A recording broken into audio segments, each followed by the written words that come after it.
Hey movers, shakers, and the stuck but curious. I'm Freya Gordon, and this is Good Shift, the podcast that helps you figure out what's next in your career and make a move with confidence.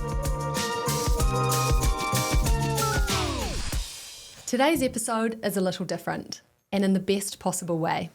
It's real, it's reflective, and I know you're going to be very grateful that you took the time to listen to this. Most of the time I talk to people after they've made their big pivot, when the shift moment is behind them. But today, I'm speaking with the most relatable type of guest, someone who is still right in the middle of it.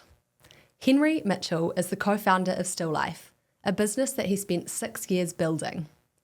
Still Life was founded to make stillness through meditation approachable to anyone. They raised capital, had an event space in LA, built an app, grew a huge community, and ran over 600 events. And now, that chapter is closing. This conversation is about what it's really like when something you've poured your life and heart into starts to come to an end, and you need to figure out what's next. We'll talk about the emotional side of transition, practical tools to move through it, and how to find your footing again after something meaningful comes to a close. Henry is a friend of mine here in LA. He brings a level of self-awareness, structure, and insight that's honestly rare. When I caught up with him recently and heard where he was at, I knew we had to share this with you. He's someone who's systemized a lot of life, so we get into what actually helps when you're in the middle of a major shift. What's working, what's not, and how to keep showing up anyway. So Henry, welcome to Good Shift. Thank you for having me. So excited to have you on here, and I'm excited to get our conversation from the sauna, actually, into a podcast studio. Yeah, no, who doesn't love a good sauna conversation, eh? Exactly. All the good things come out. Okay, well, let's get into it and let's talk some shift. First question for you, Henry. Can you start by giving us an overview of your working life so far and providing a bit more detail of what Still Life was all about? Yeah, so I had a couple of those experiences with meditation where you just kind of shift a lot of what you think, if that makes any sense.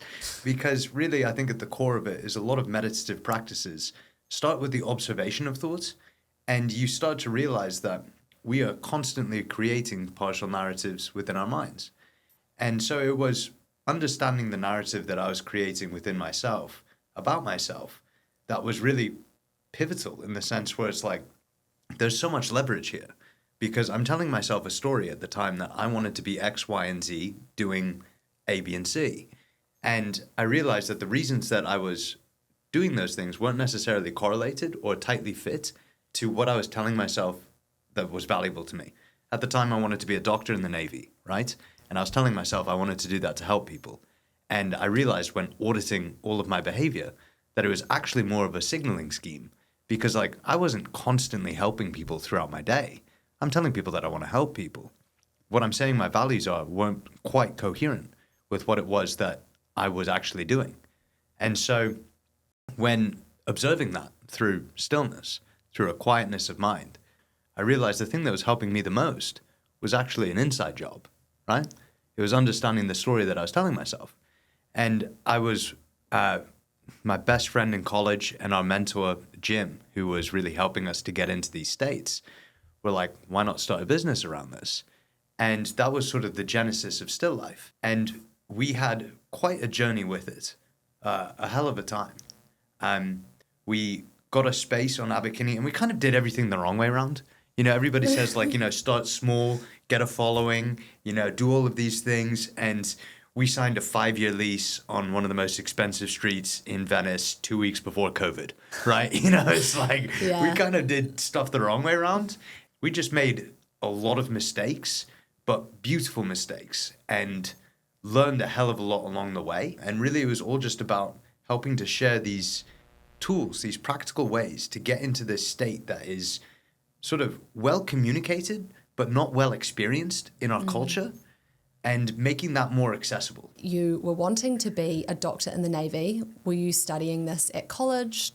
Was Still Life what you did straight out of college? So I met Spencer, my co-founder, at UCLA, and I was studying psychobiology at the time and really had my identity pulled into climbing a ladder that was socially recognized, right? I really loved this story of like, I'm going to be a doctor in the Navy. And, I didn't actually love the story so much telling it. I loved hearing other people say it about me. And it's like, it was just this shortcut to dopamine that I was addicted to. Because, my parents telling their friends and they're all proud of me. And I'm like, oh, it feels so I'm the good. man. Yeah. But what I miscorrelated was that I loved that. I didn't actually love the medicine, right? Yeah. And that was something that I felt as if I really dodged a bullet, because it's a real treadmill to step on and do medical school, residency, any type of training afterwards. It's like, that's a good 13-year commitment. And I was about to make that decision based on faulty data, based on data that I hadn't really understood deeply enough. There are a couple of people that were incredibly helpful and instrumental to help me see that that was not potentially something that I wanted to commit so much time, effort, energy, and myself to. So yeah, it was after college. I did a year studying at the Washington University Healthy Mind Lab, and we were looking at mindfulness and exercise on cognitive well-being. And I realized a couple of things. There was not a very tight correlation to the people that were really studying it and the people that were really experiencing it, right? If that makes sense. And also, you don't go to a dentist with bad teeth. I really thought that going into this scientific realm of understanding states of consciousness and meditation, it's like, I'm going to meet so many really interesting people that are so like far down this path. And a lot of them didn't meditate. And here I was sitting on a practice that was yielding so much of this insight within myself so often. And I realized that if I just extrapolate where I'm going with this, if I get 7 years down the line of a PhD, I might be able to hook Jim up, who's the man that really introduced me to all of this, and a guy that's having a fundamentally different conscious experience to the majority. But that would cost a lot of money and be really conditional and be shitty science. So it was like, do I really want to go down this route? Or would it be more fun to, chat with Spencer and Jim and like actually share this with people directly? I always feel as if there's two people that I really want to impress in my life. And that's my 8-year-old self and my 80-year-old self. And both of those guys lit up when I looked inwards and was like, okay, is this what I want to do? And it's like, yeah, that sounds like fun. And it's like, okay, if I can satisfy both of those guys, let's go for it. And so we did. For me, a big turnaround was I realized that so much of my behavior was guided by what other people think. And the analogy that Jim used, he always talked about Bobo the Dancing Bear. And Bobo the Dancing Bear is basically this costume that you zip up and you put on. And you act a certain way to get people to like you. And I realized that I had spent so much of my life being Bobo the Dancing Bear, Dr. Navy English accent, because it got this instantaneous approval. And I was addicted to that. You've obviously put so much hard work in to get where you've got to, which is so amazing. And it's so great that you've been able to carry that through and feel like you're really serving that 80-year-old and that 8-year-old. Where could someone start to try and tap into this feeling who is new to all of this and just starting to get that niggle and wanting to find their authentic self? Let's say you work a job that you don't enjoy and you're sort of sitting there, and this is the broad stroke generalization. You're sitting there and it's like, how do I get myself out of this groove that I've been grinding for the past however many years? What has always helped me is we see in concepts. We think in stories. So good little stories from psychology are like, let's look at heuristics and biases. Sunken cost fallacy. The human mind has a proclivity to not want to let go of something if it has dumped a lot of energy and attention into it. Yeah, and we're thinking here this could be like a college degree, or it could be having spent 10 years in a certain job, or whatever that may be. Absolutely. Yeah. And just having that as a concept, as a label, really bloody useful, because it's like, I can start to diagnose where I am and not be what I am, if that makes sense. You take some distance and you're just evaluating you. And what's so fun about any type of introspective practice, whether it's yoga or breath work or meditation, whatever it is, it's helping to create some distance between that self, that spirit, that essence, and the narrative. Now, the narrative is very sticky. Any type of practice gives you the distance to evaluate the story. Really helpful for me, if we use myself as an example, when I was doing a deep dive into the values that were driving my behavior and looking at my behavior forensically and seeing this is what I'm saying about myself and this is what I'm doing, are they the same thing? And it's like, oh, no, there's a big discrepancy. You know, because I'm saying I want to be in the Doctor in the Navy with the English accent because I want to help people. Yeah. But then I'm not doing that on a day-to-day basis, right? I'm actually trying to accumulate recognition and status. Oh. And is that hard to admit to yourself because it's not like a great title, right? I mean, if you're saying it to yourself, maybe, but you don't want to be, I was trying to accumulate recognition and status. You're comfortable with that because you're very good at being introspective and looking at that properly. But a lot of people wouldn't even want to admit that to themselves. They might want to think, I am a great person. I am trying to help people. Took me 2.5 years to see that. Another thing that is really brilliant about the human mind is you can project into the future. We do it all of the time. The one thing for me that was pivotal is like, I hate this feeling of disappointing that little boy in me, right? Because here's this little guy that just has so many dreams and has such a clear vision of the hero within me. Like it's so obvious what that guy does at every decision. And like, I don't know what your like whole version of reality is. I'm kind of in my own submarine and you're in your own submarine. So I'm only hoping that this has some type of resonance. But like at any point during my day, if I ask myself, what would my younger self want me to do here? What would the hero of my story do here? It's really obvious what that decision is. And I just wouldn't want to get to the point where I'm at that 80-year-old self and I'm about to bloody croak and feel as if I left anything on the table. I feel like I need to start asking myself that question and doing a bit of deeper work. It's really easy to, especially if you're comfortable or happy, it's actually almost harder to go and look at that sort of stuff because you don't have that real impetus to do it. So I really like that question when you come to all these turning points and all these intersections, I guess, just stopping and asking yourself that, because that's where so many of us are at all the time. We have to make these decisions, and having just one more data set to base it on, which is how would your younger self, or whatever that might be to you that you want to have as your guiding star, how would you feel about that? How would you feel when you got to 80 years old and you were on your deathbed and you had made these decisions or not made them? And you bring up such a good point where even just asking those questions helps to put you into the state of introspection that helps you to do that work, right? Because you immediately go to a different space within your conscious mind when you say to yourself, what would my 80-year-old self be saying about the decisions I'm making today? You automatically start to go into a different place. It is hard, and you mentioned such a key word, comfort.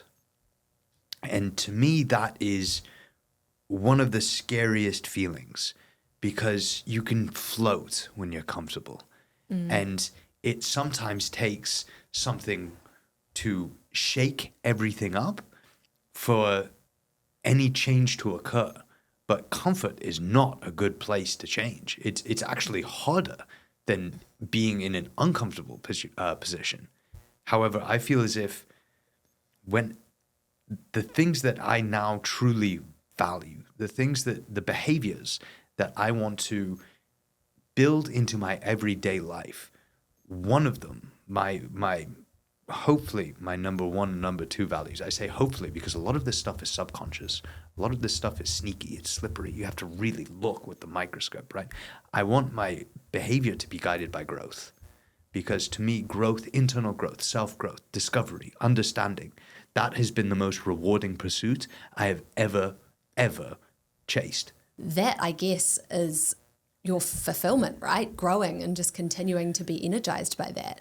And I think that's sort of a great segue to take us into the topic of you've finished up with Still Life now, which I'd love you to chat us through in a minute, but you're in this next phase and it's a big phase of the unknown. But because one of your number one values being growth is inherently in you, I imagine that that's just going to really propel you forward to do the next thing.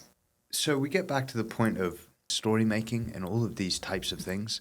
Something that I've come to really understand is that ultimately you don't have any control over the outside environment.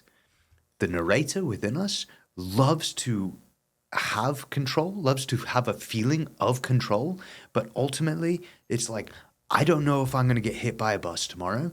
That's not in my control. I can't control the weather. I can't control my moods. I don't really have that much control over my beliefs. It's like, actually, when I list all of the things that I think I have control of and I think that I can actually predict, not really all that much, right? And so that was actually a very liberating realization, because you put these arbitrary distinctions on like, okay, now that Still Life is over, what is next? Is this the next thing? And it's like, these are these categorizations that when I get very quiet here, when the stories stop, all of these lines get blurry. And I realized that, wow, firstly, I've just sort of stepped into this stream of beautiful experience that's continuous. There is no discrete sections. And yes, there are like, quarter one we're doing this and quarter two we're doing this. And you can chop it up. And that's a very useful aspect of mind. However, what Still Life taught me over 6 years is it started out as a business, right?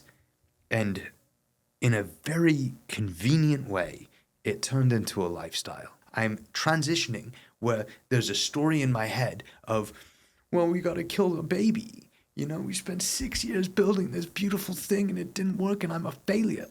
And it's like, whoa, let's look at that for a story, right? Because I can tell myself that story, but I can also tell myself, I'm the luckiest man in the world. I just had all of this happen. I got to witness all of this. I had the privilege of working with my best friend and my mentor. We built some beautiful things. We shared incredible experience, right? Those are two stories that I can hold at the same time in my mind. It's just, which one do I want to choose to engage with? And how did you reframe it to choose the positive one? Because, you sound like really positive about this whole experience, but from what I've heard from you and from what I know must be true, it must have been so, so hard at times. And I want to understand, when things finished up and you had this thought potentially, and you can confirm this or not, that, this is a failure, it's shut down, whatever that may be, how did you reframe that to get into the positive space? And how long did it take? Or was this just something that instantly came upon you because you have taken the time to get deep already? Well, I feel like I was doing 6 years of drills and then it got to the point where it's like, this is not a drill. I don't know what's going to happen. Let's dig into the hardest part, because I think that might be the most helpful for anybody listening. Yeah. There was a night where I was going to bed and the story that was going on in my head was, you'd given up so much for this business. You gave up everything. You gave up absolutely everything. And what do you have now? You're a lonely failure. You've lost friendships. You've foregone relationships. And you don't have anything to show for it. You are a lonely failure. That's like one of the most awful feelings I've had to feel in the past however many years. But I say awful. It's so fucking interesting. Excuse my language, you can probably cut that out. We don't mind a bit of swearing on here. Okay, good, all right. Well, it's so interesting. Instead of running away from it and, pushing it down into your subconscious mind so that hopefully a good therapist can help you deal with it in 10 years, it's like, no, I want to let this energy flow through me now. I want to let this flow through me now. And so that moment of, you're a lonely failure, Henry, hour and a half, I sat with that. And I woke up the next morning, another hour, and I just sat with it. And then maybe about 2 hours later, I was like, wow, I think it's passed. and I think it's gone. But if it comes back, I'm not going to run away. I'm going to run right into it. I'm going to love that with open arms because some part of me needs to heal, and I'm not going to push that away. And sure enough, that was the lowest of my low. And it's like, I look at that and it's like 3.5 hours. I mean, it sounds like a pretty painful 3.5 hours, but it's done for the most part now by the sounds of what you're saying. It could always come back, but you know that you can face it. You've proven that to yourself and that it's not the end of the world. And the pain isn't painful, right? It's the anticipation. Yeah. It's like a scary film. Face the fear. Exactly. Whenever you see the boogeyman, it's not that scary anymore, right? It's like, oh, that's it. If you're in a nightmare and you're getting chased and you turn around, it's like, poof, it turns into flowers. And it's like, oh. But it's the anticipation that causes the anxiety. It's the labeling in the distance that causes like, oh, I'm feeling anxious or, oh, I'm feeling upset. It's like the labeling. It's like, I am feeling, but you're not actually feeling. You're suppressing. I think, tell me if I'm wrong, but a really basic level example of this is that I had been putting off going to the Venice post office all week because it's one of the most stressful places to go in Venice because you have to be there for about an hour and a half to post your package. And I was so stressed about it all week. And I went there yesterday, went at 9 a.m. The whole thing took me 5 minutes. And it was just a feeling of looking back, thinking I've created all of this fear around it and I just faced the fear. And I know that sounds pathetic, but if you've been to the Venice post office, you'll understand. And then, you've sat with it and you've done it. And I know that's not like that comparable, but is it sort of similar if we're trying to make it really simple for people about that anxiety, about the fear that you have, rather than actually the thing itself being that treacherous? Absolutely. That couldn't be a better example because I do have PTSD from the Venice post office, and I know that exact feeling. It's the anticipatory anxiety. But like all of the other moments of just beauty, relief, and absolute joy with what it was that we did and what it is that we built, is like nobody can take that away, and it's wonderful. And so I want that to be like commensurately. It's like that's far larger than the couple of hours that I spent in a negative state. It's like there is all of this wealth of beauty. It's like I wouldn't change any of it. I wouldn't change any of it. And you know what? It's like I would do it again and again and again because that boy and the old man, both of those guys were like, yeah, how much fun was that? Look what we did. We actually helped people. We actually did, and we did our best. And when you do that, when you're so true to what it is that's in you and you do your best, nobody can take the feeling away from you of completeness, of wow, cool, great.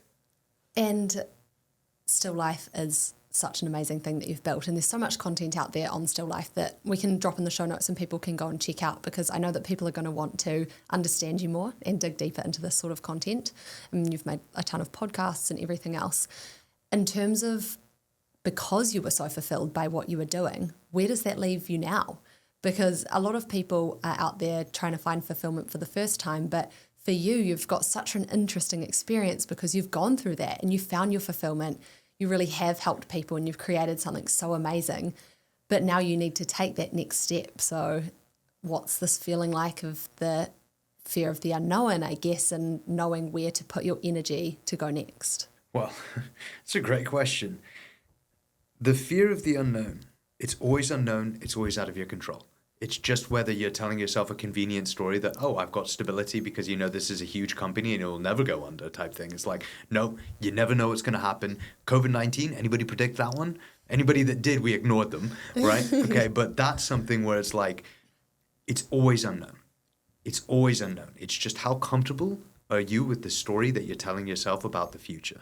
And it's like, I'm living in a much better environment than any one of my ancestors. I'm living better than royalty 100 years ago, yet I'd probably want to switch with that because it's higher status relatively, but that's just the way the human mind works.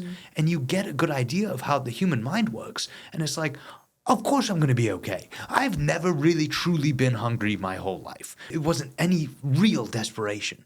Right? I've never actually had to face that, right? And the real fear that I'm dealing with is a potential judgment of other people and a loss of status, right? A loss of standing within a tribe, but it's the anticipation. Because the people that are really in love with you, not Bobo, don't care whether you're this or that. Yeah, and it's so easy to see from the outside as well that it's so easy to get in your head about these things. Other people are going to care. Other people are going to care if I'm the doctor and I want to make a change and go and do whatever, or I have had a, air quote, failure, whatever that may be, because, you know, when I'm looking at you as a friend or anyone else is looking at you as a friend, no one cares, as you say, unless they were going for Bobo, but you didn't have Bobo going on anyway. So it's just about standing back and taking that perspective about who really does care. Like, okay, well, it's probably just me right now, so it's me that's got to work through that stuff. What is the key takeaway from everything we've talked about today that you would want to leave the listeners with, people who are feeling stuck, or people who are in the stage where something's just ended for them, or people who are about to think, okay, what's next for me? You're not the story in your mind. You can change the story in your mind. You can let go of the story in your mind. All of those things lead to freedom. Do it. I love it. Okay, you really did go nice and concise with that one. Okay, Henry, this has been an amazing conversation, and I had in my mind where this was going to go, and it's sort of gone in the most amazing, organic, different place, and I'm so grateful for that. I think we have really drilled down as much as you can in an hour. Of course, we've just scratched the surface, but really drilled down into the essence of finding fulfillment within yourself, finding how to look back on yourself, gain perspective in tough times, and take stillness, really. And that's obviously something that you have built personally and professionally over the past 6 years or beyond, what you've built in your personal life. And I'm so grateful for you coming and sharing this with all of the listeners today. Well, I'm so grateful for you, and you've done a great job. You really have, and I've just I need to be concise. I don't want to keep waffling on because I've just got this huge list in my head of things that I want to say thank you to you for, but I'll just keep it to thank you. You can say them off the record. Yeah. Once we're not on the clock. Yeah, there we go.